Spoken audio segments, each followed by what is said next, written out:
Hey, we in here. Good morning, everyone. My name is Raylan Jones, and I'll be moderating for you today. I'm a proud Beaver alumni, class of 2013 technically, but I did walk in 2012 Michelle Obama year commencement speech, just in case you want to be jealous today. That's okay. I'm really happy to see all these lovely faces here today. Haven't gotten to meet everyone yet, but I'm assuming most of you are Beaver alumni or current Beaver students, and we're damn proud out here. So go Beavs and welcome this morning. Thank you for being here.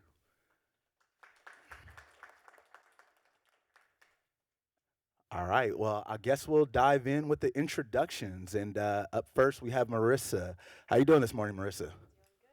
Doing, Marisa, I got you. Hold on. Here you go. There you Just so I go. don't have to yell. Oh, Hello? Okay, perfect. so Marisa, as we can see, you graduated in 20, and you have a bunch of lovely accomplishments. But I would like you to go ahead and tell us about yourself and your experience at Oregon State, and just give us an introduction of you. Perfect, okay. Hi guys, thank you so much for being here. My name is Marissa. I graduated from Oregon State in 2020 with an honors Bachelor's of Science in Merchandising Management. When I was in college, I was super involved with the College of Business, the Honors College, Innovation X, and the Dean's Academy. I currently work at Columbia Sportswear in international marketing, and I've been a content creator specifically in the fashion and lifestyle space for almost 8 years now. It's going to be 8 years in August, which is so crazy to say. I've worked with so many amazing brands. That's probably the best part of the job. Some of my favorites have been Abercrombie, Marriott Bonvoy, Madewell, and L'Oreal Paris.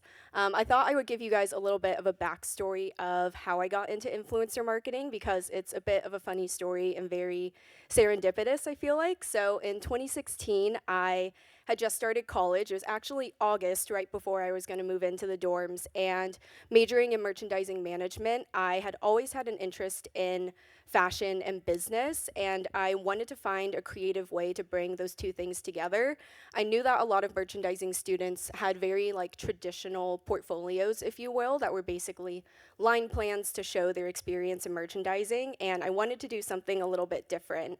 At that time in 2016, influencer marketing was not a thing, but there were fashion bloggers, and I followed so many of them on Instagram and YouTube, and I was like, you know what, there's kind of something here in fashion blogging, whatever this is. So I started a fashion blog on a whim in my parents' house and said, what the heck, we're gonna do this. And once I got to college, I started to take photos with people on campus. Casey, actually, who's in the audience, was one of my photographers, and just started to post on my fashion blog and on Instagram. And after about a year, I realized that people didn't care about my fashion blog, but they loved my Instagram.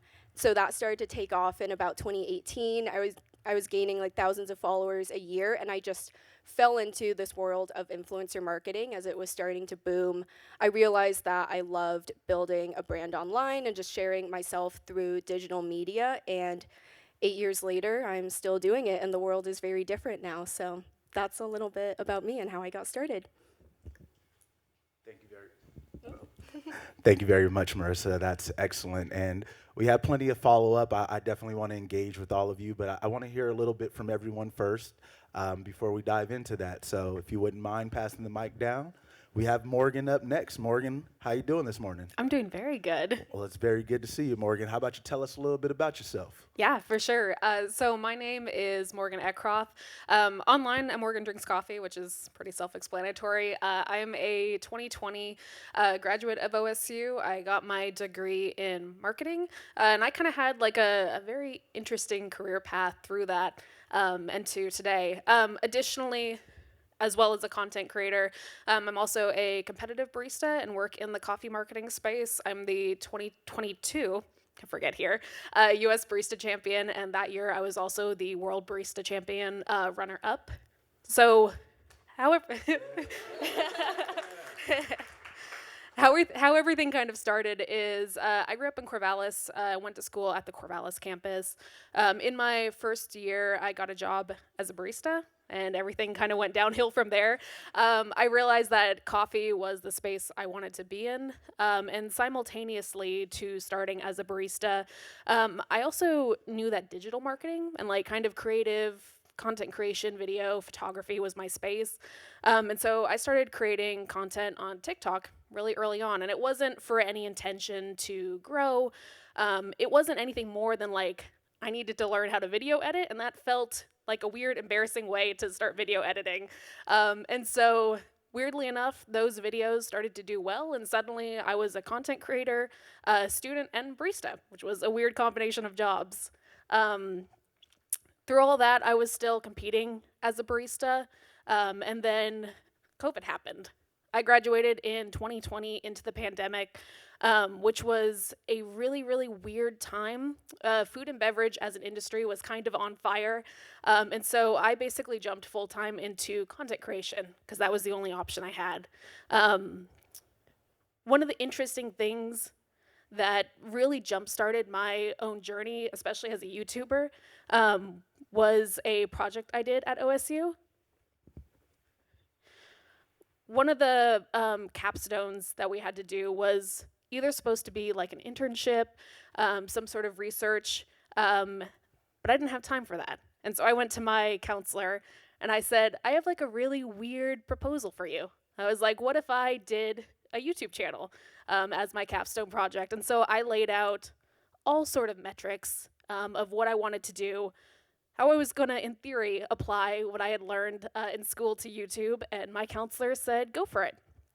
So that was the beginning of YouTube, and then post-graduation, content creation became my full-time job. I kept competing, finally won, and then nowadays I find myself in the position of working, I find myself additionally working in the position as a content specialist for a larger coffee company in Arkansas. So it's a fun combination. That's awesome, Morgan, and thank you for sharing. Yeah, clap it up for Morgan, please. I thought it was crazy when you said I finally won and you graduated in the class of 20. It's a very long road. Right, that hard 4 years, 2 to 4 years. Shoot, I feel like I just finally won and I graduated in 13. So, I'm proud of you, damn proud.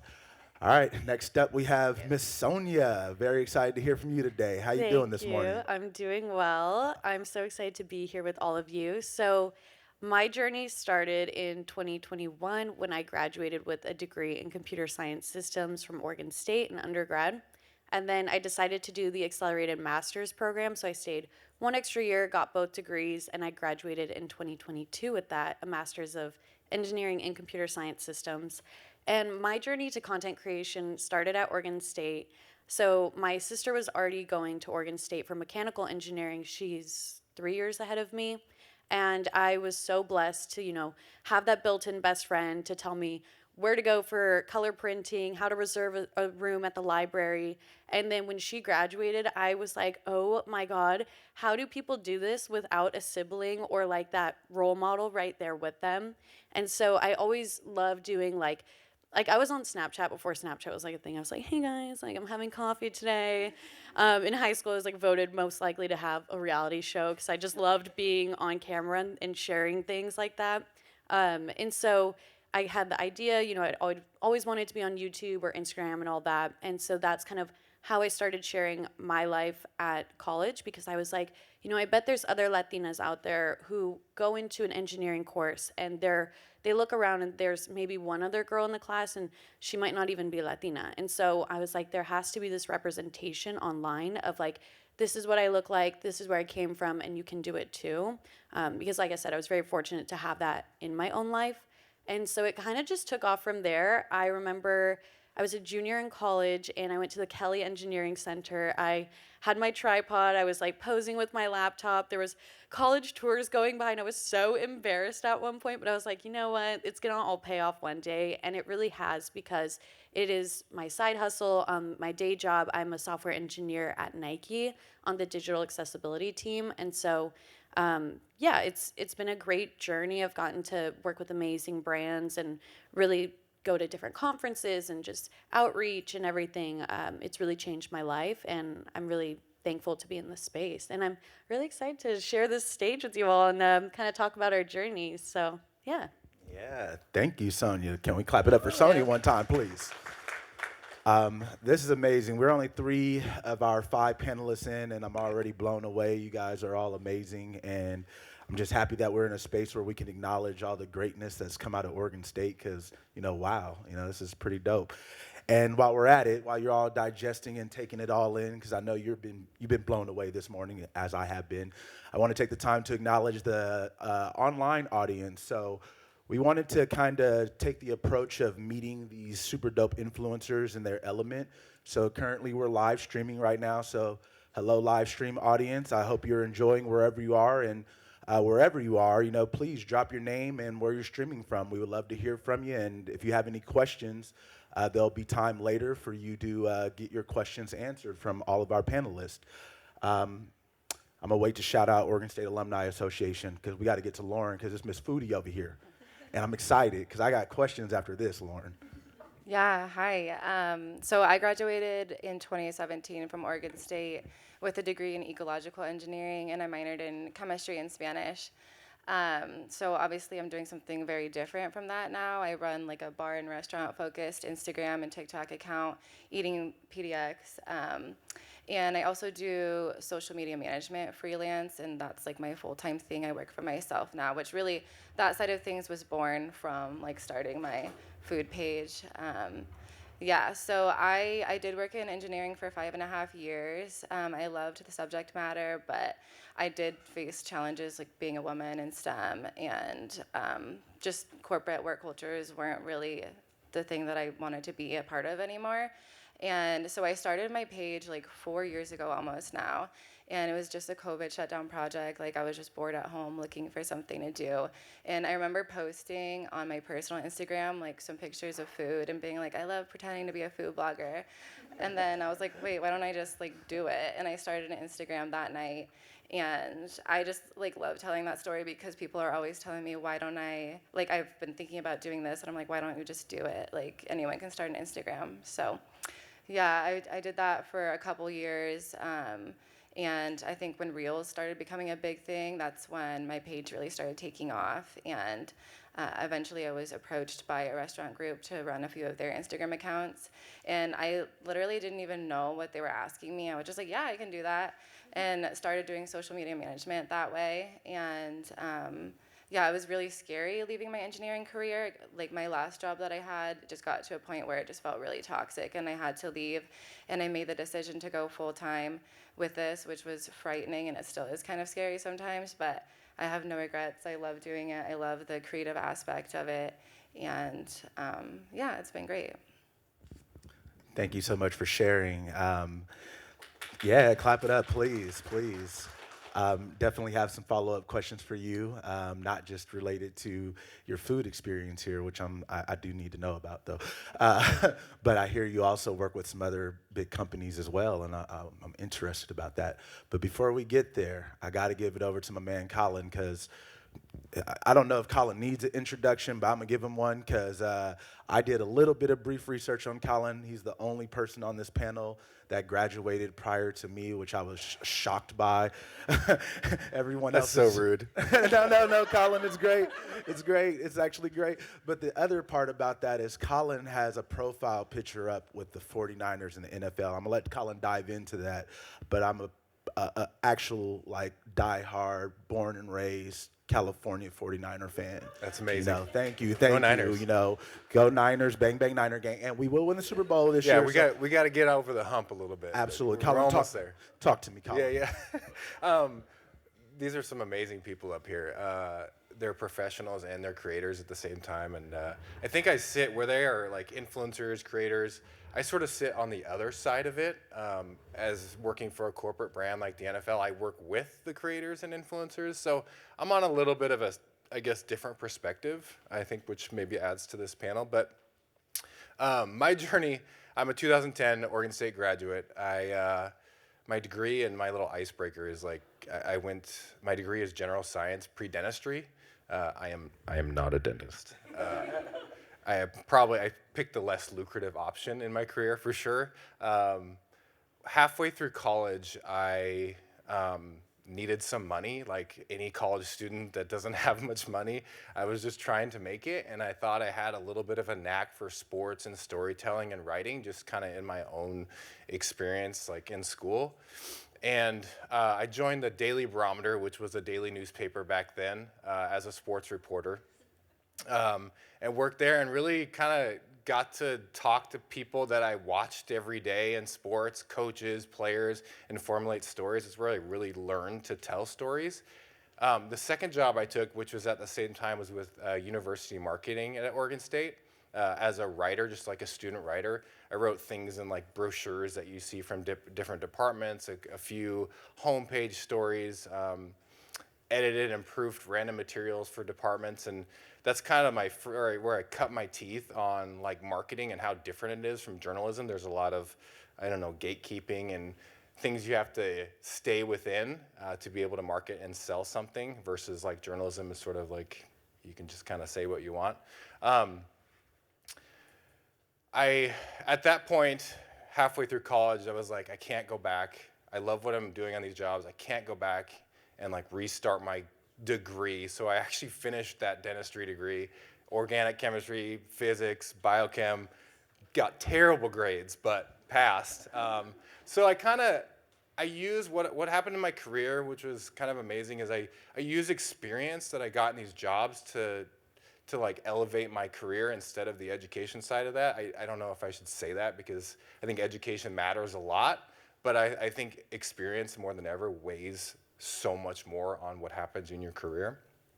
I went and worked at 2 newspapers, one in Hermiston, Oregon. It was actually an internship from the U of O. I don't tell people that very often, in their J school. And then went and worked in sports at a newspaper in Klamath Falls, 2 very small towns. I was covering things like farmers on combines and watermelon festivals and city councils. And it's kind of amazing as a reporter in a small town, people actually want to talk to you. So you're not short on stories. where you're a national reporter, nobody wants to talk to you. So that was a great time in my life to just like hone my skills as a writer. About a year into those jobs, or a year and a half into both those jobs combined, I got a call from University Marketing, and they wanted to jumpstart their social presence and hire me as a social media writer for University Marketing. And that was that time where we'd just kind of gotten out, like .edu was to sign up for Facebook, and brands were just taking social seriously as a communications and marketing tool. And this is where I kind of just rode the wave up, and knew that and figured it would be a big part of like marketing and industry. Spent 5 years at University Marketing just building their social presence, adding personality to their accounts, strategies across the university, and learned a lot about just like how social works and how to reach a younger audience, which is what every brand is trying to do now. After 5 years of just amazing experience and good people, I decided I wanted to try something different, so I randomly applied to work at the NFL. Nobody knew me there. I didn't tell my wife. She was pregnant, and bless her heart, she's about to get her doctorate in 2 weeks. Congratulations to her. But I didn't really tell anybody because I didn't think I'd get the job. I just kind of wanted to weigh and see where I was in the industry, and I got the job. And we're like, holy crap, we're moving to LA. The plan was that I'd move first, and I did. I lived in Fairfax and Los Angeles for like 9 months. And then once my wife had the baby, she would come down and live. Anyway, she got a job at USC and everything, but we got cold feet about a year into my job, and I was like, I don't know if we can do this. We learned a lot about raising a family around family, which we're from Oregon, and we knew that our parents and people around us were really important to raising a family. So I asked my boss if I could move home and work remotely permanently, and he said yes. And this was like pre-COVID, so I just locked it in and got really lucky. And I've been with the NFL for 7 years. I started as a general programmer for the @NFL accounts across all social platforms, building the NFL brand. I think our team was like 6 people. Now it's well over 30. It's grown so much in 7 years. The NFL has really invested in social, and now I'm part of an amazing managerial team, people who I just love to death. Who figure out and plan strategy for what we do on the day-to-day basis around the NFL. I've been to dozens of games. We go to the Super Bowl every year. it really is a high perks but high stress job, especially during the NFL season. So that's me. Well, thank you very much for sharing, Colin. It seems like you had that long journey that Morgan was talking about to get to where you got to, that I can relate to at very least. But no, that's really awesome. And I'm curious. Everybody has amazing success stories, and it seems like you might have started in one space with it and then transitioned into other spaces with it. And we'll start with you, Colin. But in that transition process, and I know it myself, I went to school for one thing, and going into it, I thought, hey, I'm going to come out and do this and be this. And over time, those ideas and, where my heart and my, focus took me, led me to a different space. I'm assuming, based on all your stories, that you had some kind of transition moment as well. And maybe not you, Morgan. I think you've been in the coffee game. You was born for it. No, I'm joking. But, Colin, as you made those transitions, you alluded to it a little bit earlier with, the cold feet aspect. What doubts arose, or what were some of your challenges in terms of starting at your career at Oregon State and, hey, I'm a student going in for this, and then where your career path led you to this day? Yeah, that's a really broad question. I think doubts can mean a lot of things. There's like the financial part of it, and just like trying to build a life for yourself. Especially as like a single person coming out of college, it's really daunting to think about it. Especially in like today's world where everything's very expensive and rising. I think you're trying to think about your earning power, and that matters. And I don't mean to start with that, but I think the second thing is, I always tell people this, that no job you ever have will be perfect. You can find your passion, work in it, love it, but there are things inside work, because it's work, that are hard, or like you probably get tired of creating all the time, or you have like politics inside your company that are just really annoying. And I think understanding that before you begin your career journey is important.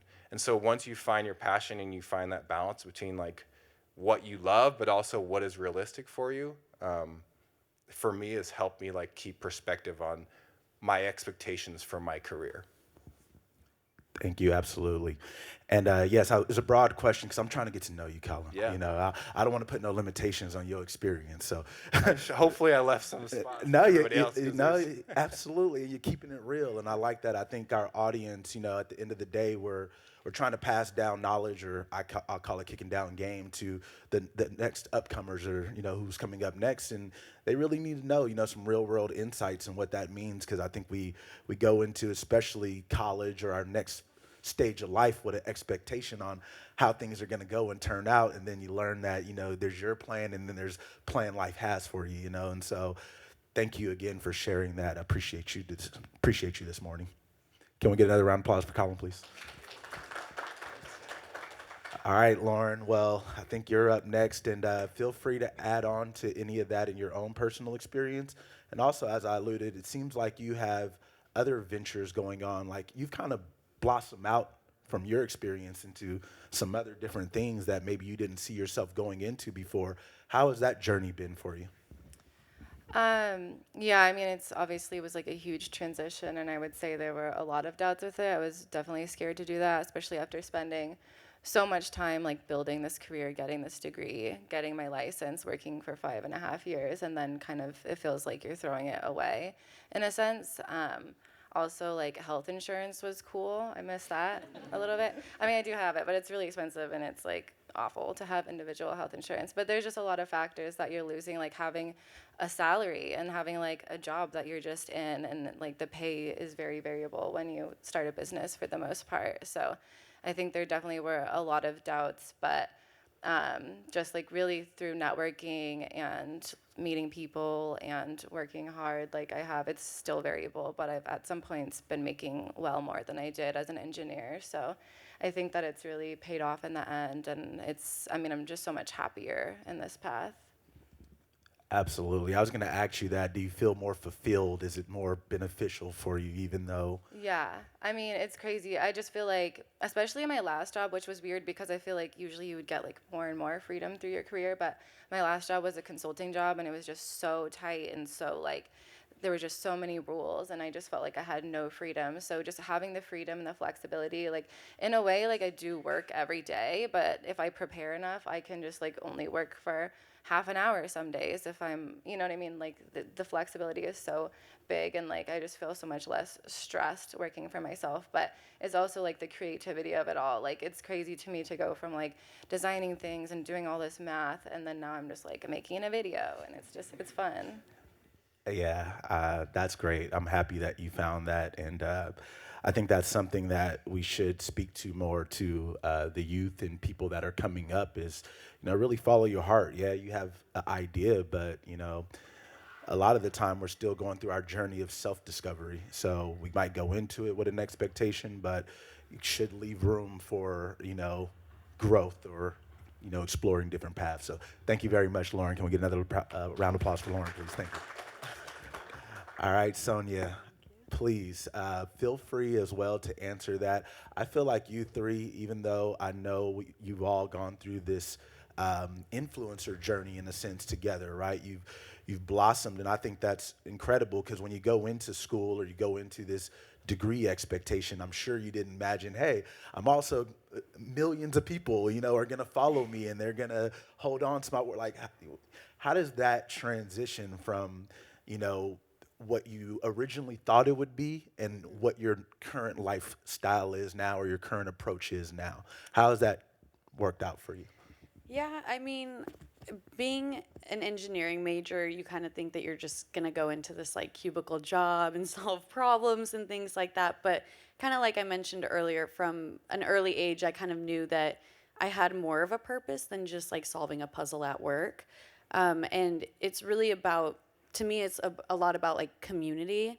And like I said, I was very fortunate to grow up with two amazing Latina, powerful women in my family, like direct family. And so, when you think about the other people who grow up and who are their role models and things, I think that's what kind of like drove me and gives me motivation to do this like extracurricular work. And at least at Oregon State, that's kind of what it was as well. And it kind of like what Marisa was saying earlier, it sets you apart. It kind of gives you this portfolio. And at work, if you want to, like put your best self forward, it's not going to be easy. It's going to be extra work. But I think that was just kind of like a big motivator for me, was knowing that you can do good, you can be on socials, network, and get great opportunities. And so I think that's just kind of like how I fell into it. I'm not sure if I'm answering your question like correctly, but that's just kind of like my take on it. Yeah. Well, I appreciate your take, and there is no correct answer. Yeah. We're exploring here. So anything you want to pass down to the people, just take the opportunity because, you three especially are, I believe, the freshest out of the college experience. So, and you're also living in this time where social media and this boom of reach, the digital world that we live in is kind of taken over, our social aptitude in a sense, right? Like you're more connected to your phone and with people through the virtual world than you probably are with your neighbors at this point, right? At least for me it is that way. And for you three to like, jump into it right out of college with it already being there. When I was graduating, man, it's a long time ago. We don't need to talk about that. Thank you, Sonia. I appreciate it. Can we get a round of applause for Sonia, please? Thank you. Miss Morgan, the barista champion. Oh boy. Oh boy. Well, I did my briefest of looks because I really felt I wanted to get to know you guys today. And I'm a people person at the end of the day. I don't really, I'd rather have a genuine conversation, no matter what level you get to, no matter how many followers you have, no matter what your aspirations are or what you do, at the end of the day, we're all just people, right? And we're all connected to that human experience. And I like to promote and preach that. But with that being said, I noticed you had 1.2 million followers on social media. 1.2 million, y'all. That's a lot of people. How does that feel when you're out there like, hey, I'm pushing what I believe in, my experience in life, to this mass amount of people, and, coming from the culture that you came into, from your upbringing. I also went to high school in Corvallis, so I know the small town feels. And now you're commanding like 5 times Corvallis genuine population, general population. So Talk to me about it. Yeah, for sure. So yeah, it's a lot of people. I started out, so I'll give a little background on my platforms that I didn't give in kind of like the first pass. I started out on TikTok. That was kind of the beginning. YouTube was the second thing because school and also seemed like a good career choice. And then Instagram followed. And so I think collectively across all of those platforms today, I want to say it's about 8.5 million across everything, which is like, it's like an unfathomable number to me. It's a strange thing, I think, to be of this age and have that many people kind of looking at you, because there is a sense of responsibility I think one should have with that.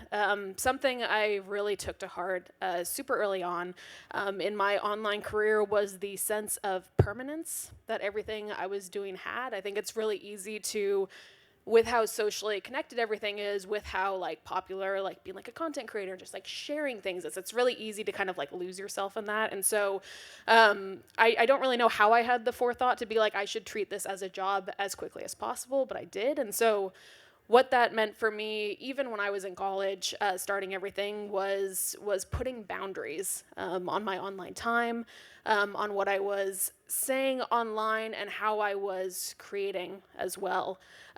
There is a very, very real cycle of burnout that I'm pretty sure everyone has probably experienced at one point or another.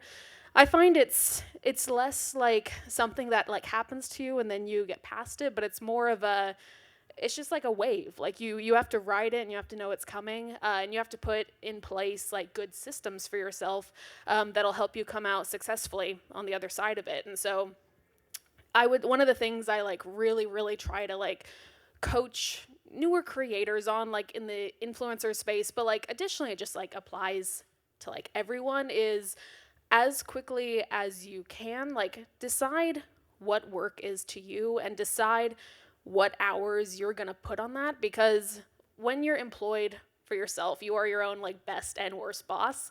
And especially at a young age, it can be really, really tricky to create a work-life balance for yourself manually without someone imposing those kind of like that structure on you. And so giving yourself work hours, setting aside time that you are not online, I think is vital to all of this, like working. And then additionally to that, the thing I always coach folks on is like allow yourself grace into finding what your own working style is.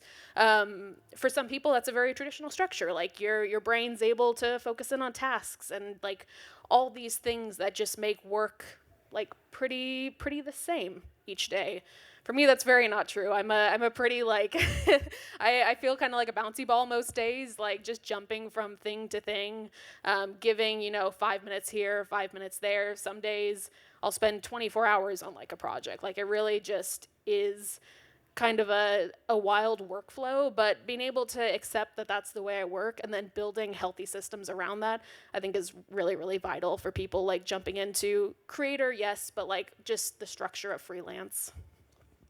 Yeah, no, I hear you, and I can't imagine what it's like to command, or not command, of course, but to have Don't give me that much credit. right, to have such an incredible audience to that point, and finding that balance, because I can only imagine in today's society, especially, there's the ats and the mentions and this here and that there. I'm sure you have a lot of DMs and things of that nature, and it's like, how do you filter through all of this, right? Especially when you're in an influenceable stage in life, and you're paying attention to a lot of those things that like the young people are, but also trying to find your balance with, your education and your focus and keeping up with the Joneses, AKA me. No, I'm joking again. Hopefully the joke's true. My name is Raylan Jones.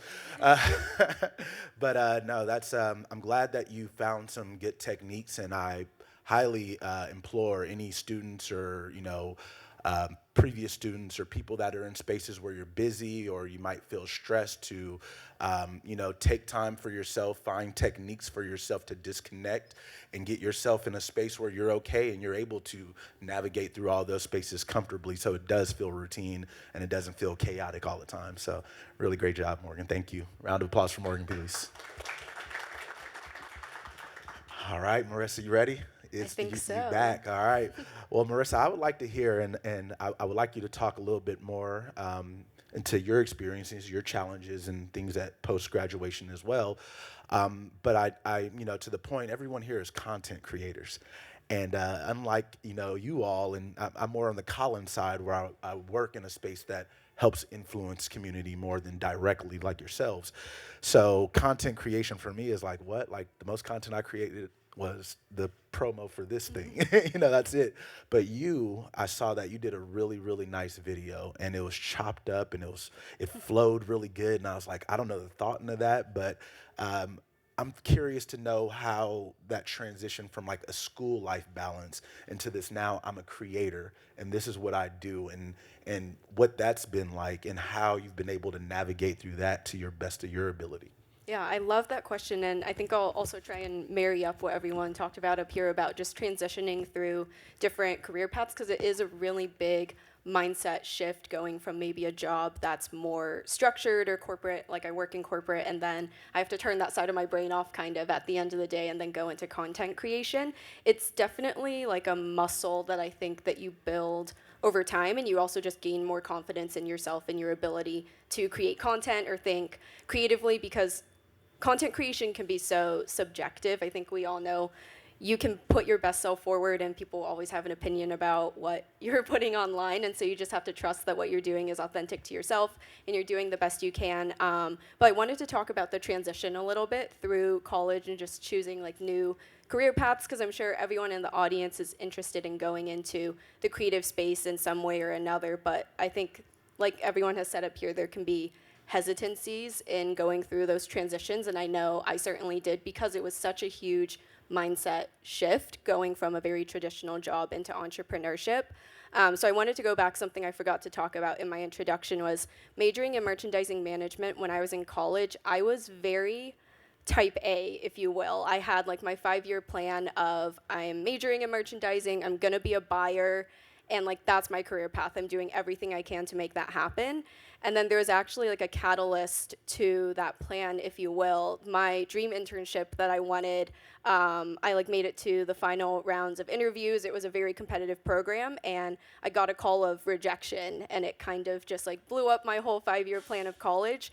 But it made me take a moment and like step back and think, okay, what are my other options? Well, I've been doing social media this whole time, and social media was like my back burner plan Z of everything, but maybe that should actually come to the forefront. And that was my first mindset shift of like, maybe I'm actually onto something here and I should give myself a chance a little bit. And like all of those little transitions and just building like a muscle of trust with myself, I think is what makes me so confident in content creation now, because I've continued just to take little steps to invest in myself and my creative abilities, and going from thinking I could never be a content creator and do this full time to it being such a big part of my life now.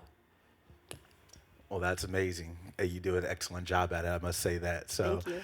I'm thankful for your journey, and everyone has one. I know we go into it with one idea and we come out with another, and that's perfectly acceptable. It's actually a great space to explore in. So I actually implore others out there in the audience, to, tap into other things that you might be interested in or you might not be aware of that can facilitate some of the things that you might want to do in life, in addition to actually going to school, showing up and taking the test and all that.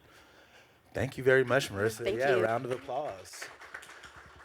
All right, well, I think we used up a little bit of our introduction time, and I'm not quite sure where we are on time, but I think this might be a good time to open the questions up to the audience. So here, actually, if you don't mind, no, I'll take this mic. You guys can use that mic. Audience members, questions, here we go. And please introduce yourself. Hi, I'm Casey. I know Marisa and Morgan from the college days. I had my little dabble in photography life. Anyway, I was sitting on my question, but I was curious. I guess this is mostly for the folks that do the content creation. From what I understand, a lot of it is like self-driven and self-taught, but I'm really curious how you find mentorship or how you've found mentorship throughout the process of doing content creation. I'll answer first just because I'm holding the mic, and I'll pass it down to everyone.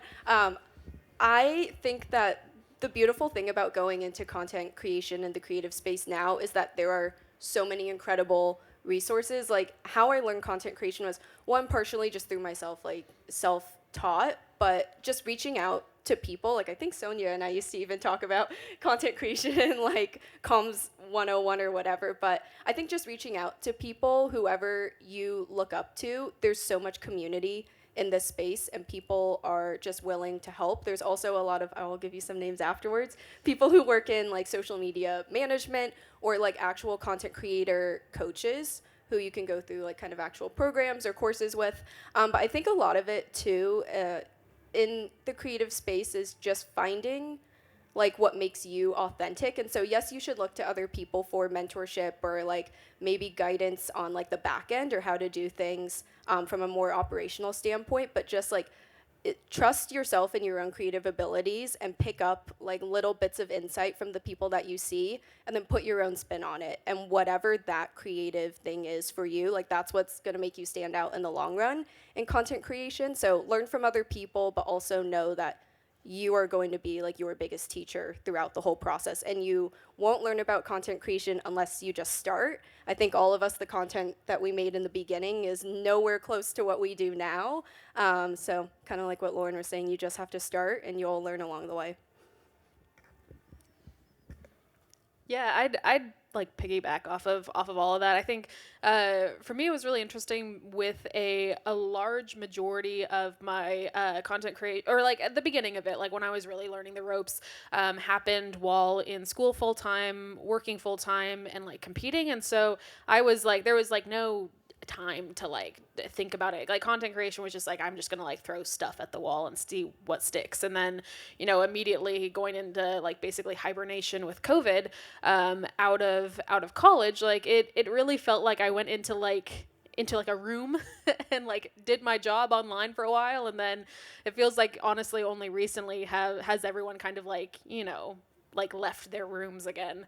And so with that, I think so much of learning how to create, especially video, is just trial and error and looking at what others are doing, but also making things that feel good to you. I think that's the most important thing is like you need to feel good and confident and authentic in what you're creating in literally whatever form that is. And finding technical advice from other people is great, but I think ultimately your goal should be to become yourself through it. And really that's just throwing stuff at the wall. The one piece I'll add to this is to definitely lift as you climb, because it's not about gatekeeping and all of that. It's about, you know, for me in particular, there's a group chat of Latinos in STEM, and we're always trying to uplift each other and give each other different opportunities, keynote speakers, or you know, whatever it may be. And I think that kind of like Marisa said, it's like about community. And I remember in the college days being like, hey, what email did you send to get on the Princess Polly PR and things like that. So yeah, I think it's all about just finding people who are like-minded and willing to help. That's how you're really going to succeed is, like I said, not by gatekeeping. Yeah, I don't have a ton to add because that was covered pretty well, but yeah, I mean, similar sentiment. I think, I mean, my content, especially videos, wasn't very good when I first started, but it was just kind of like learning and seeing what other people are doing and like putting stuff out there, seeing what works and what doesn't work, and like making minor adjustments until you kind of get to what you're happy with. And yeah, I think beyond just like the content creation piece itself, like Portland specifically is like very community over competition, and a lot of us creators know each other and are friends, whether we just follow each other online or meet in person events. And so on the business side of things, like a lot of us will send each other our contracts and talk about what people are paying us. And so it's nice to find mentors like through that side of things too. Colin, would you like to chime in?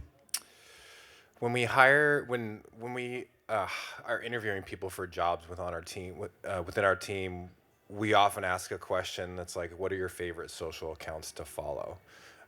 Just to get a sense of like how much they're online and, you know, how they learn more about social. And all these people have talked about like looking at other accounts and learning how to cut video different ways. And I think so much of social right now is super algorithmic, right? Like it's really trend based, like all the way down to just like quick cuts of a video, or how you start a video, or like how long it is, and the platforms are constantly changing what length of video they put into your feeds, right? So I think being able to be really flexible and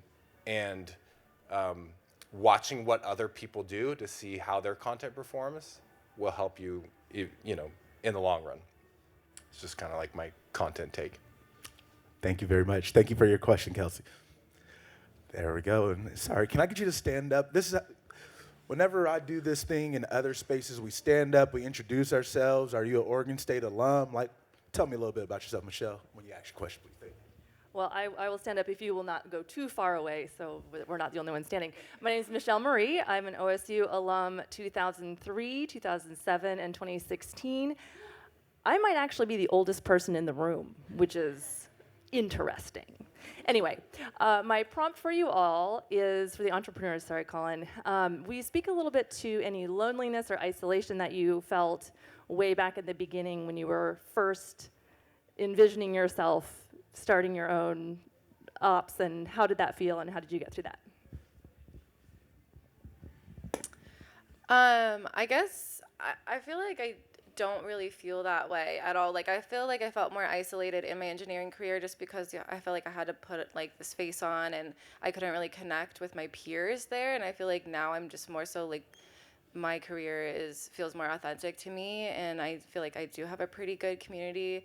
Even just starting my account, like all the food bloggers followed each other, and so yeah, I feel like there's a pretty good community, and yeah. Yeah, I can say when I started posting online, I think I mentioned earlier I like set up my tripod, and we kind of got into it in like the beginning stages of really putting your face online to a brand, right? And I kind of feel like I was dealing with like cyberbullying or just like bullying in general with, you know, other people. You're a junior in college, going to frat parties is like the norm, not trying to be like, hey, here's 5 study tips for, you know, students in engineering, right? I had seen all the messages in the group chats of, I've heard everything about myself, right? But I think I keep saying this, but community. And I had so many friends at the time that were like, you know what, Sonia, one day you're going to see the brighter side of this. Like, just keep going. And I think that that's kind of what helps me in times of isolation, even at work and things like that now, is leaning on my friends and also my family. So, yeah. It's a very good and interesting question. I'm going to answer this kind of like as best as I can from like some of the stuff that I remember feeling very early on and have learned to grow from in both my like marketing work in like an official capacity and also as a creator. I think the sense of like loneliness that you mentioned in content creation can be very real, and I think often it's even less so from like a sense of isolation amongst like people or other creators, but like it can be a sense that's brought on by like putting your all into like a project or a video or something, and it just falling like flat on its face. Like having that sense of like I did all of this work and I am not reaping like any of the benefits I anticipated from it. And that's like a pretty sucky feeling that I think everyone has probably felt at some point. I think one of the things that I have been, and it's still very much a learning process, one of the things that I think is really helpful in that is figuring out what your other success metrics are beyond like pure performance. And so when I go into projects with brands or like larger video series or anything like that, like I always try to put a primary success metric on that project that is not what is the engagement going to be or what is the view count going to be. So potentially it is learning or investing into like a new skill, or maybe it's like a different like strategy for how the entire video is going to, it's just literally anything else besides performance that'll give you a sense of accomplishment when you're done with it. And I think putting that in place for yourself can really help negate that feeling of like loneliness and like lack of accomplishment one can feel at like any point in your career. Morgan, I absolutely love that you just said that, because that was a huge turning point for me in becoming an entrepreneur and not having thought about how lonely it would be until I was in the thick of it. And that was because I put so much of my own value in my career on performance. And like Colin said, everything now is so algorithm based, and you can feel so much self-doubt and loneliness when you put 10 hours into a video and you think it's the best thing you've ever created, and then it absolutely flops, and a brand was paying you to do it at the same time. So I think especially if you're starting out, because the metrics might not be there overnight, you definitely need to come up with something else, like what new skill am I learning, or am I like making a new connection through this partnership that's super valuable.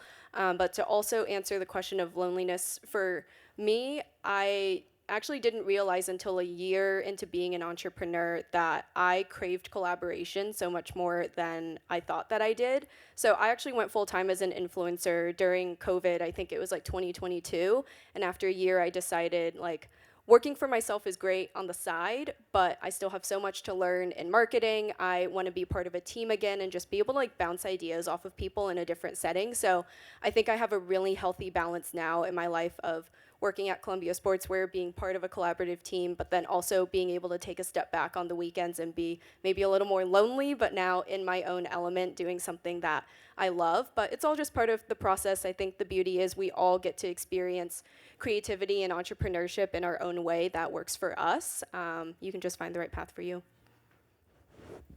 Thank you. Thank you, Michelle. Next question. Oh, here we go. Should I stand? Yes, please. Hi, my name is Kahle. I'm an MBA student at Oregon State, and I'm kind of the face of Oregon State. I do the social media for us now. And so this is a question for anyone who shows their face on Instagram, TikTok. How do you keep the brand from consuming you and shutting it off when you go into personal conversations, walking around life, all of that? How do you balance it? Sometimes you don't. I think almost any time I put something online where I know that it's going to be going to a really big audience, this might not be the right answer, but I almost disassociate from it a little bit. Like, you don't think about how many people are going to be seeing it. But I think it's just something that comes with time. Honestly, one of the best parts, though, sometimes of being recognized in person or having a community is just honestly realizing, oh, yes, I'm putting something out onto the internet where you have no idea where it's going to go, but people in your backyard see it and they think it's awesome and they admire you. And so it's like kind of a double-edged sword to put your face online, but it's not always a bad thing. Oh, it's the weird part of this job. I think for me, like, really, it's really just about being like authentic to yourself. And I think, you know, I'm decently candid online. Like, I definitely have created like a lot of separation, and like there are things that are like just for me that I don't share, and like coffee is my thing online. Like, that's what I'm going to be talking about. I don't divert from that very much. But still within that, like, if any of you spend too long talking to me, like you'll realize that like what I talk about online, how I talk online, like that's like as authentic as I can be. And I think that is it's a tricky thing to be, because it leads to like a sense of vulnerability, like definitely. But at the same time, I think it instills like a sense of confidence of like, I am who I am online. If people don't like that, it's not that they don't, you know, like whatever face I'm putting on, or like I should adjust. It's like, that's a them problem. I'm me, like that's gonna happen. So yeah, I think just being able to get to a place where you feel confident in what you're doing online, and the fact that not everyone's gonna like it, that's okay. Yeah, I'm not sure if I have too much to add there, but I kind of agree with what Marisa was saying. Like, sometimes you can't like hide from it. I also, so like, my content has kind of changed. So when I was a student, it was a lot about being a student at Oregon State, specifically a Latina in STEM.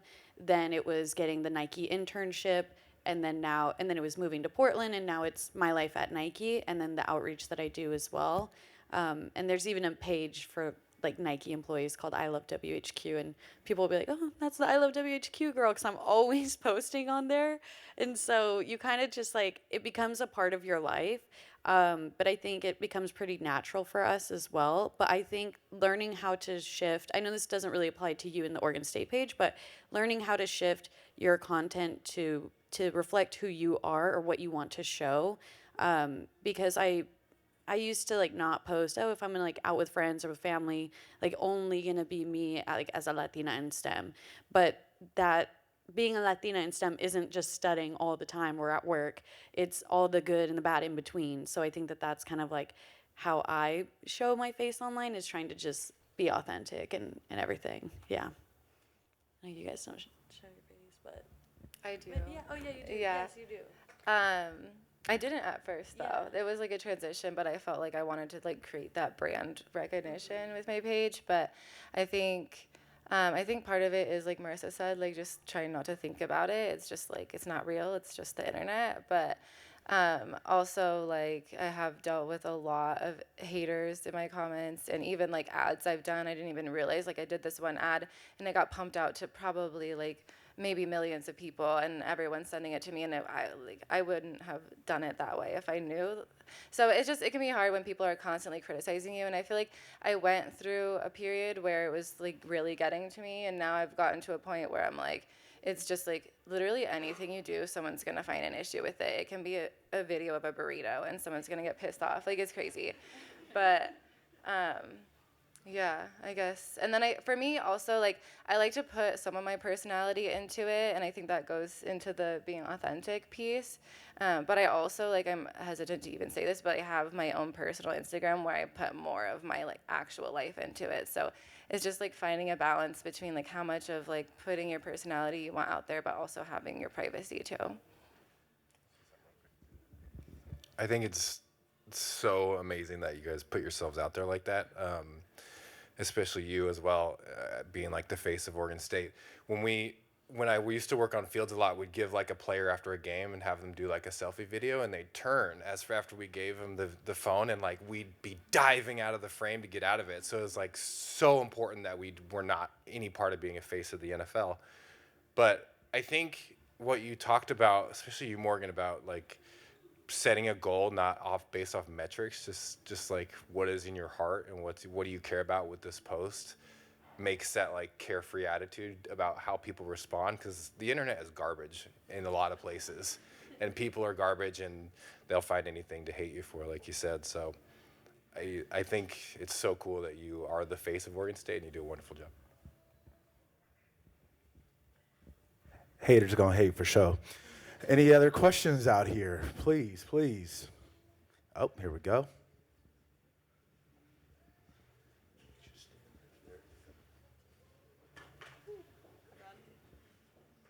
Hi, I'm Bridget Schoenevert. I'm a junior at Oregon State University, studying marketing and music. I'm also the president of the marketing club and the social media manager for the College of Business.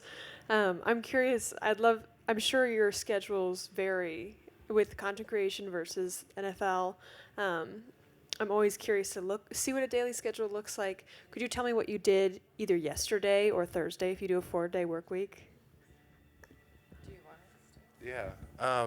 My schedule looks a little different in the season, but I think the general theme with working in social is that you're always online, and it can be like the best part of your job, but also the worst, because like in the NFL, news breaks at midnight and you're getting a call and you're awake, and I think your day sometimes doesn't end. So that talk about like setting boundaries and putting your phone down is really important, especially as you get older. So like a day in the life of, it's a lot of meetings. I'll let them speak better to it, but like on a Sunday in the NFL, we start at 10 a.m. and we're there till 10 p.m. So it's just a long day, and it's like your brain is on all the time, and things are happening on the field, and news is breaking, and you're trying to get things. It's not just like one platform we're managing, it's all 5 of them, and packaging content to fit each of those. So it's a lot, and I have to remind myself to step back and enjoy the process instead of being part of the process all the time. I mean, I would say my schedule is like very variable. Part of that is like I feel like it could be a little bit more structured if I just was more organized. So partially that's my fault. But I mean, some days I have, and it depends on the week too, but like some days I have multiple shoots with clients for like the social media management type of thing. Or also I'll be going to like film an ad for a restaurant or a brand or something. And some days I'm just at home like creating, like editing videos all day long. Some days I'm doing taxes. Like, it's some days I'm barely working at all, and I'm like, it's Wednesday, let's go to the beach or something. But it's all over the place. But I kind of like that. I feel like I got kind of bored, like just sitting at a desk at a computer like all day every day. So I like having the variability, and it's fun. I mean, like shoots are usually like sitting down and eating at a restaurant. So yeah. For myself, content creation is kind of on the back burner right now in terms of like campaigns and ads. So a lot of what I put out is like day in the lives at Nike. And something that I've learned is to not hoard them, and like it's good to batch your content, but like it just wasn't organic. And then I was missing all these really cool opportunities or like things to highlight on campus. So I would say like a typical week in my life is trying to put out at least one, maybe like three if it's a great week, of me on campus. And then just because I do have like that's my full-time job first, then I kind of can calculate, can I afford to do an ad this month? Because they do take time and energy outside of just, the 9 to 5. And then I'm really focused on outreach as well, but also trying to capture me doing all the outreach and everything. So it's kind of chaotic, but a lot of just living your life and with a camera in front of you as well. So, yeah. What did Friday look like? So I do my best to structure my days in terms of like my working hours pretty consistently every week. So I will usually work like 8 to 5 is kind of my hours. Like my goal is always to be like beginning at 8, and then at 5 laptops get shut down, as much as I can log off of like everything I'm doing online. But within that 8 to 5, I usually like time block pretty heavily. And so every week I have set days aside for what days I'm filming short form or for long form for YouTube as well. Usually there are like brand things filtered throughout that. And I am lucky enough to have like a management team at this point in my career. So I let them do a lot of the busy work, and so my side is a lot of just creation. And then beyond that, there's always like larger projects that are getting worked on. And so whether it is like written content, whether it is like video series, like stuff like that, like really putting those into like time slots throughout my week where I know I'm going to be working on them is I find pretty beneficial. And so it's structured, but the topics of what I'm doing switches a lot. So like Sonia, my full-time job is definitely my number one priority. So usually I'm spending, I'd say like 9 to 4 each day at the office or working for Columbia Sportswear. And then anytime in the evening, my 5 to 9, if you will. And then the weekends is my time for content creation. So I think yesterday I worked it was a half day Friday at Columbia. So I finished work at about 2 p.m. And then it was like right into content creation, back to that kind of mindset transition.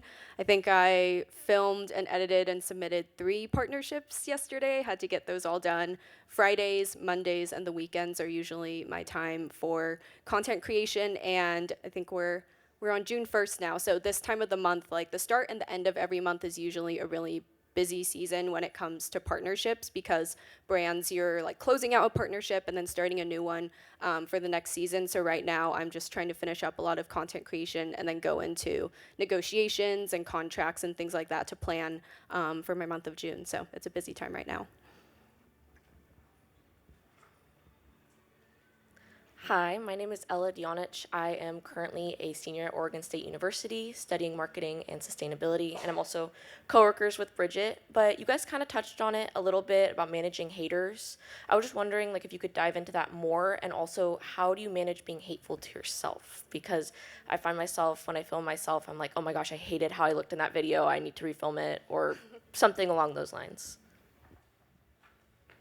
I'll answer the one about dealing with like criticism towards yourself first. I think that's also something that you grow with in time. I was a lot more critical to myself in the beginning. I would think, oh, my hair looked weird, or I didn't like how my top looked in that video. And now I'm kind of like what everyone was saying. I think authenticity is the most important thing. And one of the most incredible things that you learn in content creation over the years is like when you show up as your most authentic and vulnerable self, if you choose to put that online, that's when people love and connect with you the most. Like, if I decide to go on an Instagram story on a random Tuesday with no makeup and the worst work day ever, like, that's when it's real, and that's when people love what you're talking about. And so I think you just take a step back if you ever feel critical about yourself and think, like, who are my favorite people to follow online, and when do I love to see them the most? It's probably when they're authentic and not with the full face of makeup and their hair done. And that can give you a little bit of reassurance that when you show up as your authentic self, that's the best version of you, and you don't need to be so critical. I think to answer when you get criticism and hate from other people, that's something that I think we all just have to learn over time. I'm probably not the best at dealing with it. I think, like Morgan was saying before, you just have to learn to set boundaries, and you learn over time, like, oh, maybe I don't want to show that part of myself or my life because I don't want to get criticism in that area. It's a fine line, I think, working online. Yeah, I think to answering like the dealing with like criticism and I think like haters there are interesting lines between the two. One of my policies, like personally online, especially with like engaging with comment sections and discussions like that, because I'm unfortunately, to mostly my detriment, as still a person that like reads comments and pays pretty close attention to that. I always go in assuming good intention. Like I think assuming that more often than not people are good and are perhaps communicating their message in a way that isn't coming across how they mean it, is a healthier mode of operation than assuming malice. That being said, you will get the people that are meaning malice towards you, and it sucks to read. It definitely does. I think it's kind of like it's an ongoing learning process with how you personally are going to deal and process that. I think a large majority of it is just like gaining confidence, and also creating those like boundaries for yourself. But also I really like encourage like younger creators and people putting themselves out there. Like don't engage with it. Like it's like the Streisand effect of like whatever you say is just gonna like continue to expand. Whatever you focus on is gonna like take up your brain space. And so, if that to you means like blocking and deleting, great. If it means just leaving it there and not touching it, great. But whatever not engaging and letting it take up your mental space means, like do that. Yeah, I was gonna say the block button is my favorite button. I actually just had to block someone on my way here because and also it's kind of about protecting your peace. Like in one sense, if you're blocking keywords and phrases, yeah, you're eliminating an area for people to have like a certain conversation in your comments. But to me, it's just like not worth it. If people are going out of their way to comment certain things like diversity hire or something like that on my picture or on my post, like your mind's already made up, and it's not my job to teach you or to change your mind. So I think, yeah, it's just about protecting your peace and really looking into what each platform has for those specific things, like keyword blocking, and then like you can on TikTok you can review comments as well, and things like that. So that's how I deal with it. I think it took me like a while to get used to it, but overall what I've learned is just like don't feed the trolls. Like there's no point arguing with them. People get mad over the craziest things. Like they'll say all sorts of wild things. And so I feel like the more that I've been exposed to it, the more I realize how ridiculous it is, and it's like not even worth it. And also, I mean, people commenting on your video is feeding the algorithm. So they're only helping you. If it's offensive, like I'll block. But beyond that, I'm just like, whatever. I just usually laugh. And every once in a while, I'll say something funny back. But usually I just don't even respond to those people at all. One note from a corporate brand perspective, as you imagine, the NFL comments are a wild place. And it's crazy to like create something and then watch it people just unload on how terrible it was, which I know you all have dealt with. I think in defense of the internet a little bit, especially on a large scale, it can kind of be self-policing sometimes. When you get, social's good at filtering controversial comments to the top, which is so annoying. But underneath those comments, there's a lot of people who are like ratioing each other and correcting each other. And I think for us as a brand, yeah, we do use tools to like filter some out, and not a lot at all. Like we keep bad words off the page and stuff like that. But generally, I feel like humanity has a way to correct itself. So me personally, I take solace in knowing that someone else is going to take care of that jerk. Any more questions in the audience? Nope. All right, well, thank you all for all your amazing questions, and thank you, panelists, for the answers. You guys have been great. With that, I'm going to hand the mic over to Kelsey, and she's going to address our online questions. There you go, Kelsey. Okay, I'm going to stand over here so our live streamers can see us. I just want to give a big thank you to everyone who's joined us online and taking your time to watch the OSUA live stream. I have a question for Colin specifically, since you already have your mic. Samantha Hiventhal would like to know a few tips for breaking into the industry, specifically around college social media and marketing, and then kind of how you made it there, how you broke into the industry. I know you briefly explained that, but maybe dive a little bit deeper. And then what resources did you use, and like what kind of things did you add to your portfolio then to jump to the NFL?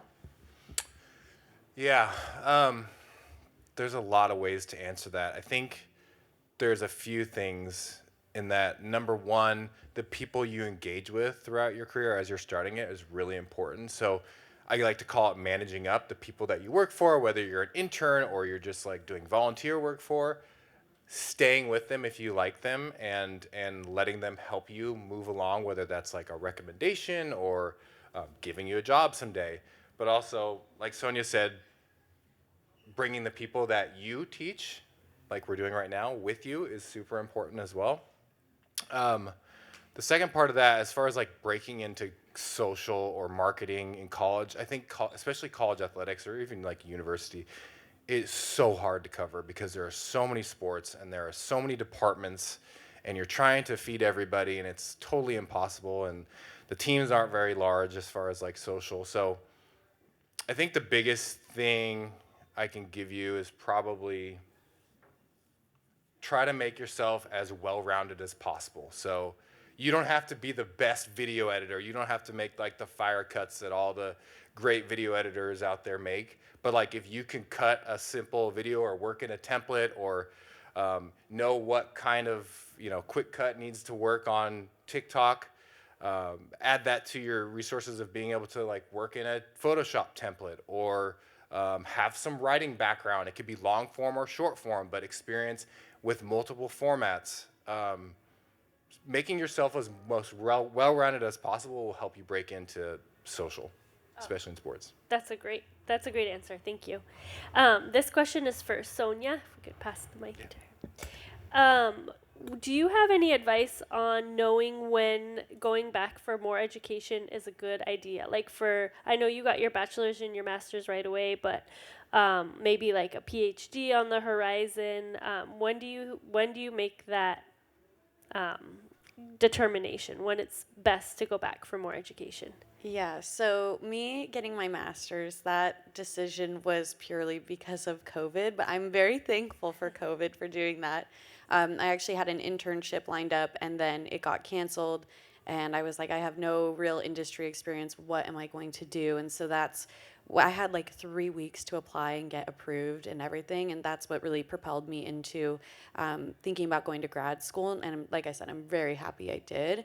But something that I've heard from my peers when they feel like they're ready to go back is when things are kind of feeling stale in your life.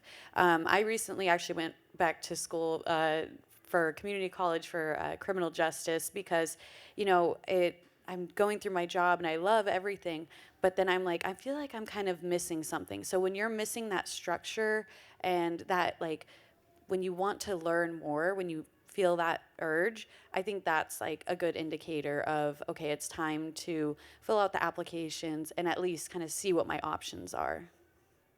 That's awesome. Thank you. Okay, and Marisa, this one is for you. Sorry, Can you describe some of your day-to-day duties with marketing at Columbia? Like, what are some of, don't go into detail, but like, what are some of your overall skills that you built in college that you found really helpful for your marketing career at Columbia? Yeah, absolutely. So my job at Columbia is more of a marketing generalist. I do all sorts of things from reporting to recapping. Funny enough, I think my job is almost project management more than anything else. So honing a lot of those skills in college to know how to manage a bunch of different partners all at once. Working in international, we work with dozens of international partners. So it's learning how to communicate to them, how to explain the brand to them in a way that like makes sense for a diverse audience. To give kind of a day-to-day. I also spend a lot of time in meetings, but a lot of my job is taking in, how can I explain this in a general way? Taking in marketing information, like here's an example. We're going through a major recapping period right now with the season, spring, summer season just ending. So basically what's gonna happen is I'm gonna get a lot of reports back where I'm looking at how all of our international partners have performed across retail, wholesale, social media, all sorts of like every different channel that they're on. And so I'm taking like all of this marketing information that I got at Oregon State in those general business classes and just like analyzing what they're doing in the market and rolling it all up into reports. That's really kind of a skill that I'm honing right now. Excellent, thank you. And this question is for Lauren. How do you build your portfolio after you graduated? What might you include and what might you not include? So examples, I know you've got a lot of experience where restaurants reached out to you to do their socials, and then once you finish those like entry kind of management jobs for their accounts, where did you add that to your portfolio, or what kind of skills did you add to just keep building on your skill set? And what types of things, I know nowadays you can't be completely generalized because people want to see that you're focused in an area, which has been challenging for me personally, but how have you dealt with that as well? I think I'm not so good about doing this anymore, but at the beginning I was paying more attention to the analytics of the different accounts that I was running. And so when I would reach out to try to find new clients, they would ask, like, can you show me how these accounts have grown since you've been working with them? So I think just paying attention to analytics, keeping track of that, showing growth was big for me to like land new clients in the beginning. And lately I've, like I said, not been so good about it, and more so getting referrals and things like that and being more casual about it. But I think I should still be doing that, but definitely in the beginning that's important. Great, thank you. Morgan, this question is for you. Do you differentiate that, you were talking about the limit and having those boundaries early on. One of our live streamers would like to know, do you differentiate the limit of time online between like personal and business accounts? Or are you just so spent online after putting up all your content that you don't usually like use it to scroll through personally? Or how does that work? Oh, I'm definitely like a victim of like the doom scroller, like for sure. I mean, growing up, like prior to ever creating content, like I was like a big internet kid, like back in like the Tumblr days and like all of that stuff. And so I do find a lot of like entertainment and joy still in kind of like pockets of the online space. But I think like when you just kind of experience an oversaturation, like especially with kind of just like the main video feeds that exist nowadays, like even if you have like a highly curated feed that's like for you and things you want to see, like there's kind of a sense of like your brain kind of going numb, I think, after a little bit. And so nowadays I have a lot of hobbies that don't exist anywhere online. I am like a huge writer and reader. And so really when I like clock out of work, I do my best to like fully shut that off. Cause even if it's tempting to go back and like watch like the next, like surely there's like another thing that'll be fun to watch. It's like, it'll be there tomorrow. Another thing will be there tomorrow. And it's like, it's time to engage in things that are going to like slow the brain down and take me out of that kind of work zone for a while. Cause I think no matter what, when you are a content creator and scrolling online, like you are engaging in like work activities. Like you are constantly thinking of like, how should I make something around this topic, or what are they doing that I should do? And it is like nearly impossible to like fully turn that off. Yeah, that's probably really true. And that brings me to my next question. How have you dealt with kind of like the stale, like if you get into a creative rut? Like I know Sonia kind of mentioned how her focus has kind of been shifting to follow her path along as a student and then as a intern and now as a professional at Nike. But how have you kept your content, or what do you guys do? This multiple people can answer this if you'd like, but what do you do to keep your content like feeling fresh to you and not stale, or like have you gotten into a creative rut and how have you broken out of that? I'll give like a little quick answer to that. I really try to look outside of my own kind of like industry bubble. There are nowadays a lot of coffee content creators online. And I think it's really easy to like look at what everyone else is doing and being like, okay, I'll just like do that. And I think if that doesn't feel good, that can really like drain you creatively. And so with my content, I try to really look at other industries. And so specifically like for me, that oftentimes means looking at like the wine industry and how they're talking about wine and what they're doing there. Cocktails too is a really big space that I pay attention to. Food, like storytelling, like all of these different things and like elements of my content. I will try to dive really, really deep into those and get outside of coffee as much as possible, just because I think there's often so much to pull from there that can be then translated back. But if you're just stuck in like gear review and extraction and like all these things forever, like it's gonna feel boring. Mm-hmm. Thank you. So you look at other industries to kind of fuel ideas. Yeah. I've seen lots of drink recipes that have to do with cocktails recently, so that's great.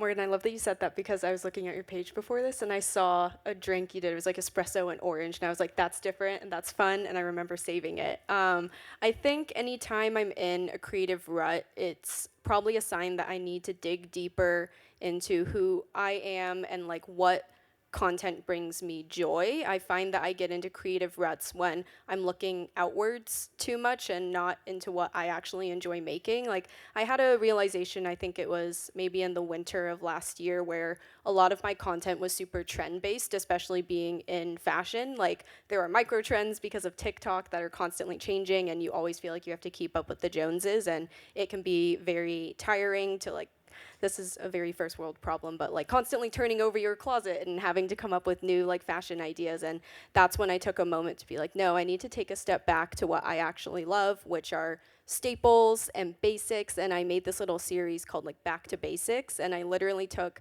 my 10 favorite pieces from my closet that everyone sees me wear constantly. I talked about why I love them and how I style them, and I found that that content brought me joy, and my audience also loved it more than anything trendy that I created. For me, when I feel like stale feeling or whatever, it's usually that I'm not like, because the goal of my social media has always been to help people, and I've always said like if I help one person, then like that's the purpose of my content.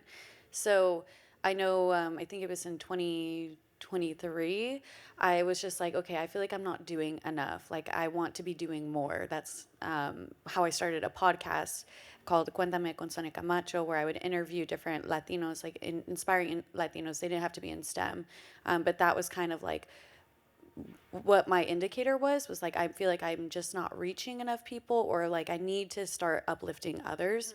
And so that's kind of like usually my indicator of when it's time to go speak at a conference or do some outreach, you know? I feel like for me, it's a little bit harder with the social media management side of things, because I would say more so on my page, like I will take breaks to some degree. Like I don't ever want to go too long without posting. I've been kind of bad about it this year, but I just like, I went on vacation and I felt like just wasn't feeling inspired to post. And so I will just take breaks as much as I need. And then I feel more refreshed to get back into it. And like, you know, I'll pick like a restaurant that I think is going to be super aesthetic and exciting. So it's like easier in that sense because I can just go to a place and create content there. But it is more of a challenge, I would say, on the management side of things, because I'm contracted to do this many posts every week, and if I feel like I'm doing the same thing and it's not performing, and then I just like kind of get stuck in that. And so sometimes I just need to take a step back and like look at, you know, other accounts that are doing similar things and what's working and get inspiration from that. Yeah, one quick note is I think the theme for us is just not being afraid to move on from something, even if it's still really good.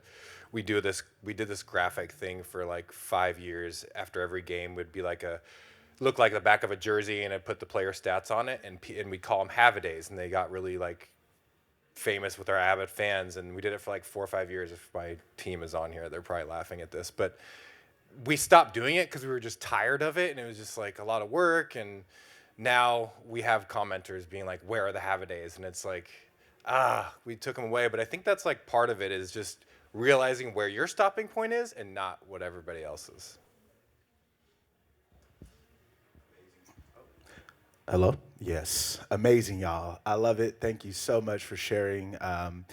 This has been a lot to take in, even for myself. And though I'm not a content creator in the sense of, chopping and screwing like you guys do, we do work in influenceable places, and there's teams, my team, that puts together some really good content. And I know they're working hard, and I know you're working hard. And I want to open with this, but I completely forgot. But I'm gonna still say it because it sounded good when I thought about it yesterday. So this is also for the people out there in the audience. Even without knowing these people today, even though I'm very proud and happy to have met you all today, I know that no matter what, to get to this level, to the accomplishments and achievements that you all have gotten to, it requires hard work. It really does. And I think, from the outside looking in, especially as a student or, a post-student, when you're getting going, you're like, oh, these people already have it all figured out, and I'm lost maybe. I might be insecure. I might have imposter syndrome when I step into certain fields or areas. But with that said, I just want to say, keep at it, keep putting in the work. It eventually pays off. That 10,000 hours is real. Once you get that down, it starts to feel a lot more easier, a lot more comfortable to do what you do. And this is what I was going to open with. Essentially, everybody has to work hard to get where get where they're going, or get what they got. It's a tongue twister. Unless you have a trust fund, which I don't. But even even in that, Bruce Wayne had to work really hard to be Batman. I'm just saying, So I wanted to open with that, but you guys are, a bunch of Batmans and women's and all the dope superhero power people representing Oregon State. Again, I'm damn proud. Thank you guys for being here. I'm going to throw out some acknowledgments really quick, and then we're going to do some closing remarks, give the people something to go home with, something to look forward to, aspire to be better today. One, I want to shout out Oregon State Alumni Association for putting this together, and Oregon State in general. Beavers, I feel like we the best, and I don't feel like we get the credit that we deserve. I'm not going to go down that avenue with the Civil War split in this state, but I just feel like we're personally the best, and I'm thankful to be a Beaver, and I'm thankful to be amongst all you really incredible Beavers here today. So thank you, OSU Alumni Association. Thank you, Oregon State. Thank you, Bexel Business School, which I graduated from. You might know about that, Colin. I don't know if anybody else knows about that. Bexel Business School, now known as Austin Business School. It provided me personally with so much what I call game. I graduated with business entrepreneurship, business management, and I studied abroad for international business. And fortunately, even though I didn't know quite where I was going when I started this journey out of Oregon State, I've been able to explore all of those different spaces through my corporate career, my journey into entrepreneurship and becoming, that full time. And, I give a lot of credit to Oregon State for some of the things that they've instilled in me and things that I've learned through that. And I'm always thankful to give back. So, tap in with your network. If it's me, the advice that I have to give to anyone is networking. In the business school, we had a management club. It was so dope. I never even thought about being in clubs or anything like that when I was younger. I just wanted to get my school done. And then I got exposures. Like the more things you start doing, the more interest you get, more exposure. And then you can find other pathways to go down or other ways to gain information and insight and legs up in some of those spaces. So networking, especially if you're trying to get somewhere, I encourage everyone, go up, meet somebody today. If there's somebody you don't know today or in the room or on the chat, just, hey, meet them. Networking is great. Also, I want to shout out Suzanne and Kelsey. Can we get a round of applause for Suzanne and Kelsey, please? They, well, Suzanne dubbed me to be here with all these amazing people, so I'm thankful to be able to show up today, and I've been working with Kelsey from the beginning of this to make sure we can, get this panel together right, and they've done an incredible job, so I want to make sure we acknowledge them. Lastly, all the photographers and filmographers, Jason Hill in the building. If you're not familiar, he's a great guy. He actually has a new art exhibit opening up on June 7th, which is next Friday. So if you're around and you want to see some artists or get some more insight from people, go check out Jason Hill's new exhibit. With that said, I'm going to pass the mic down. Or actually, you already got it, Colin. We'll just start with you. Give us what you got. Final thoughts? Yeah. Yeah, what an honor to be up here with these people. Thank you for everybody for giving us this chance to talk. I think mine is pretty simple. I think once you find your path as a professional, start prioritizing people. I would not stay in the jobs that I am in if it weren't for the people I work with every day. They are genuinely my friends, and we have Slack channels where we joke around and say silly things, and that just like makes the work so much easier. Nobody likes to go to work with people who aren't great to be around, so prioritize that as you go. That's it. Yeah, I'm happy to be here today. I think the last thing I'll say is just to, like, if you have something you're curious about starting, just go for it and meet people and build a community within that. And, like, why not? Just try it. I feel like well, first of all, thank you everyone for being here, and thank you Oregon State for this opportunity. But I do feel like we've talked a lot about work, and I just want to remind everyone to work hard, play hard, whether that is pickleball or running or yoga, whatever your creative outlet is. Don't forget to also have some self-care for yourself outside of just work and everything. Yeah, huge thank you for being here and spending your Saturday morning with us. Kind of the same thing. I think throw things at the wall, see what sticks, and also don't wait until you think you're ready to start doing that. Because I don't think no one ever feels ready to start trying something new. It's a leap of faith, and no matter what, you'll walk away learning a lot. And I think there's a lot of value in that.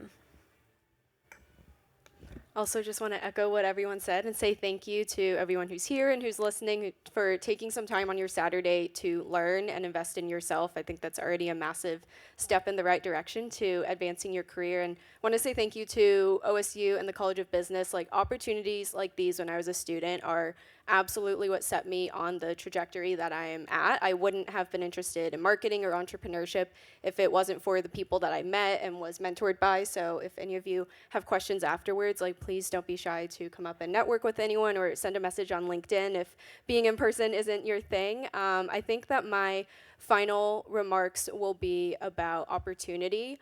Going through college, and even now, but especially in college, I always just had the mindset to take advantage of every single opportunity that I had, and that's led me down a lot of incredible paths, especially marketing. And if I didn't have that mindset, believing that the next opportunity is always around the corner, I don't think I would be in the place that I am today. So always just look for what the next best thing is, and I'm sure that it's right on the horizon for you. Yes, thank you. Can I get a round of applause, please? Thank you. One last note on my way out to follow up with Marisa. This was kind of brought to you by Oregon State Connections, so OSU Connections, which is a new platform or a newer platform for Oregon State where we have intentional connection with current students and former students or alumni like ourselves. I believe there's mentorship offerings on there. I'm still getting familiar with the platform, but I highly encourage everyone in here and everyone online viewing today to go to the Oregon State Connections platform. I don't know if I have a link for it, but I'm sure we can drop it in the chat, and I know Kelsey wants to speak to it, so I'm gonna pass the mic. Thanks.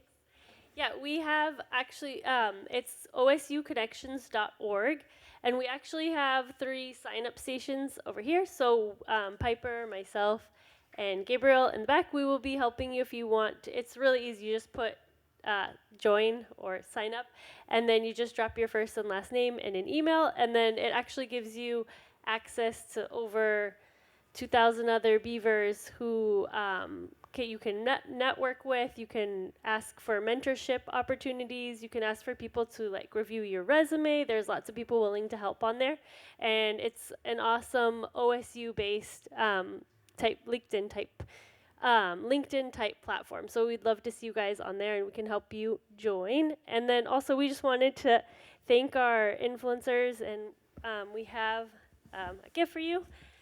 So much. And then we want to encourage you guys to grab food and the fruit. And if you want to take home flowers, you can also. And then we have until about 12:05 to mingle and hang out and meet each other. And then we do have another event coming in after that. So we're going to try to clear out at around 12:05. But I really do thank you for taking your time and coming in person and seeing us. Thank you to the people who are watching us on live stream. And we hope to make this an annual thing. So we would love to see you back here next year with another panel of influencers. So thank you.